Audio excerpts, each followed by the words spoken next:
Pisa. So I said, hey, let's go to Pisa and look at the tower. And we went to Pisa.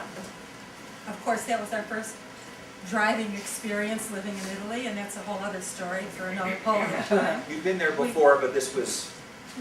I had been there before.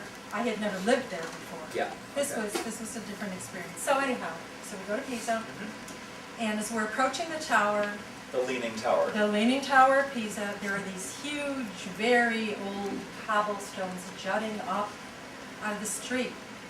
And I was trying to be very, very careful not to trip on one of them, because they appeared to be rather dangerous. So we kept approaching the tower, and the closer I got, I just was in such awe of this structure. And I'm looking up, and I thought I was being very careful. Well, mostly I was, but one of those jutting cobblestones, I twisted my ankle on it, and I fell down. Yeah. And then my knee landed on another one of the jutting cobblestones. So I have now got injuries on both my right side and my left side. Could you get up? Could you walk? What? No, No! I couldn't get up. And you know what else? I couldn't speak Italian. Right. The only Italian that I knew, because it was our first day there, was parla inglese? And please, do you speak English? And so that was how I could approach people. Anyhow, Say that again, just so we hear that. parla inglese. Anglais. Okay. Parla Anglais. So, okay, so I... American Italian, I believe. most likely. Yes. Most likely. Okay. So, we finally got some... I really knew that I couldn't put weight on either side of my body, so I was in trouble here. And finally, some guards got me up, and I was trying to explain to them that really I just needed some ice and some bandages, and I was bleeding, and could they help me with that? And of course, they're talking in very nice, soothing tones, but they didn't know what I was saying, and I didn't know what they were saying. But they could see. No, they were so sweet. They were very sympathetic, Okay, they could see the problem. They could see the problem. So we're waiting, and we're waiting, and we're waiting, for this ice and bandages and so forth. And in the distance, I hear a siren, and my first thought was, oh gosh, somebody's here as a tourist, and they had a heart attack. Oh, how horrible! And the siren's coming closer and closer, and finally we see an ambulance pull up, and they run out. They came over to me, and this was what they considered a major thing there. Was somebody fell down, so they had to send an ambulance over for me. And I tried explaining to these people also that I just needed some ice and some bandages. And the next thing I knew, I was being lifted into the ambulance. And off we went with the sirens and everything to the hospital, which was about 2 blocks away. We get into the emergency room, and of course, someone asked me what happened. In English. Oh, no. No. Okay. He's just going, hey, Yeah. Why? So I'm reenacting what happened from this gurney that I'm on. And so, it was kind of fun to do that. And, I was pointing here and here and, how I'd hurt myself. And in the meantime, all these other people are coming into the emergency room being treated. And so I'm there for hours, which, is perfectly understandable. I mean, I just had a bloody knee. So people are coming in with worse injuries. Heart attacks and, all bloodied all over and everything. So at any rate, my partner, I think it was actually worse for him because he's out in the waiting room, and in order to pass the time, you talk to other people, you read magazines, so, none of that was available to him either because of our language thing. So at any rate, they finally treated me, and I left the hospital on crutches, and the most unbelievable part to me about the whole experience was that nobody ever said the I word. Insurance. No one ever asked me for insurance, thank you. And they didn't really care Yeah. who paid for it. I was a human being, and I needed some care, and so they just took care of me. Was there a bill? No, No. They didn't even know my last name.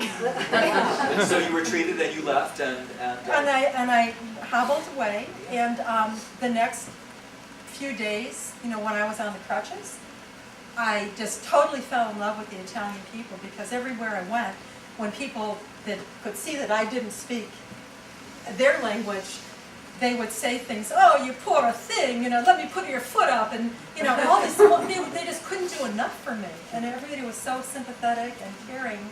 It was wonderful. So it turned out to be a very, very positive experience in the long run. your first day of moving to Italy. Mm-hmm. So Francine, right? That's correct. Yes. We're going to do this in a more abstract form. We call it chorus. And that's all I'm going to say. Francine and Pisa. Let's watch.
I'm 99% dead. What's your problem? Looks like you got a skin knee.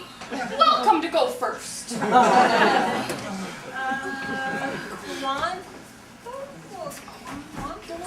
Quanto? Parla quanto?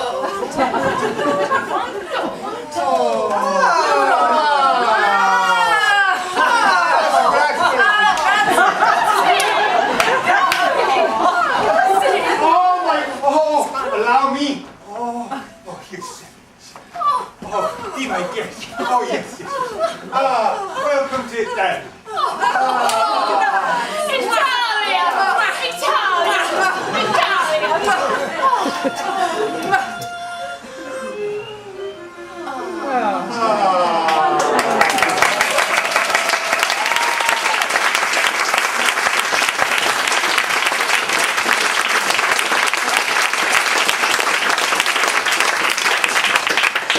different than you imagined? Oh, tears of laughter. Yay.